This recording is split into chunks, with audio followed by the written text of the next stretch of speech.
But even though the numbers this week show progress, we're still seeing the highest average since the start of the pandemic. Joining Morning Rush is senior scholar for Johns Hopkins Center for Health Security, Dr. Ramesh Adalja. Good to see you, Doc. So what are your thoughts? Are we peaking? I do think that in certain parts of the country, especially those parts that were hit hard early, places like New York, Philadelphia, that we are starting to see cases fall. It's going to take some time for hospitalizations and deaths to fall because they lag. And the whole country's not on the same timeline. But I do think that Omicron goes through these two week or so cycles. And I think we're kind of hitting the peak, and then we're going to be coming down, and I think that's a good thing, and we're going to be in a much better place on the other side because of all the tools that we'll have in place by that time, hopefully. So on the flip side then, Dr. Adalja, where would you say we're not at the peak yet? We know we're talking about New York City because that was a hot spot first, pretty much. So where are we still seeing those increasing cases?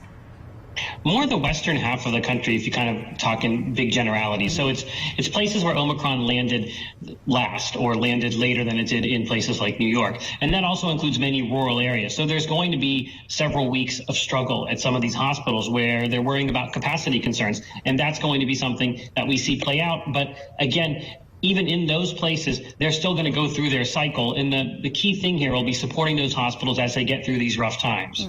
You talked about lagging numbers. It seems the White House is lagging with their testing policy. Are they ready now? Are they finally up to speed? Well, they're starting to get there. At least they're recognizing the fact that tests are going to be really important as people try to navigate a world in which COVID-19 is ever present. But the bulk of the tests that are going to be available are going to happen after the Omicron surge. We're still going to need those tests for antivirals and for any other variants that might appear. But it would have been great to have this done a lot earlier. This is something that many of us warned about, that there was going to be another variant, that there was going to be a need for testing, that testing is an easy way for people to know their status and be able to navigate COVID-19. A lot of that opportunity was lost. It's better late than never, but I think it's still something that wasn't optimized, and testing has always been a failure in this country from the very first days of this pandemic. It sure has. You reference a world in which we're just not ever getting out of this. What does that look like for all of us? Is that an annual shot? I think it's too early to know that for sure. We have to first get clear on the goals.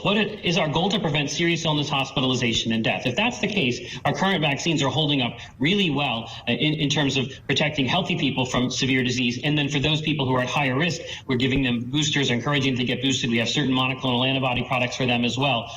However, if the goal is to prevent infection more than just severe disease, then I do think we have to think about updating the vaccine or improving the vaccine so that it is more durable and maybe more like some of the other childhood vaccines that we get. But it's still too early to say. We know that Pfizer is starting an Omicron-specific variant trial. That's going to be very interesting to see whether or not it gets deployed as a routine thing. But again, we have to still stay tuned and understand what this virus is going to do before we kind of draw comparisons to annual flu vaccines. So I can confidently say that I speak for a lot of people when we say that we just want this to be over. I mean, the mandates, the loss, the devastation, everything. We want this to be over. Yeah, exactly. And with this, I guess, downward trend that we're seeing, people may start to get a little bit lax when it comes to wearing their masks, or maybe even now, okay, well, maybe I won't get vaccinated at this point. Is there a concern that we could find a more detrimental variant coming up, or do you think we're headed towards, better times?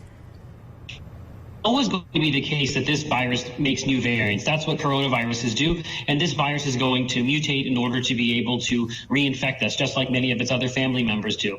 Whether or not there's going to be a more severe variant, I think, is a little bit of a debate. And I think it's unlikely because this is a virus that thrives on social interaction. And the sicker it makes you, the less social interaction you can engage in. So in general, with respiratory viruses, we see them kind of become more like common cold causing viruses because of the mutations, because of our immunity, because of tools like antivirals and monoclonal antibodies.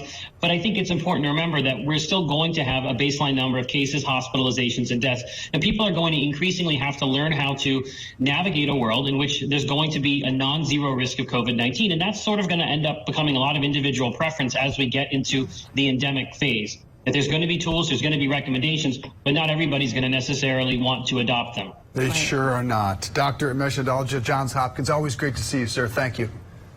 Thank you.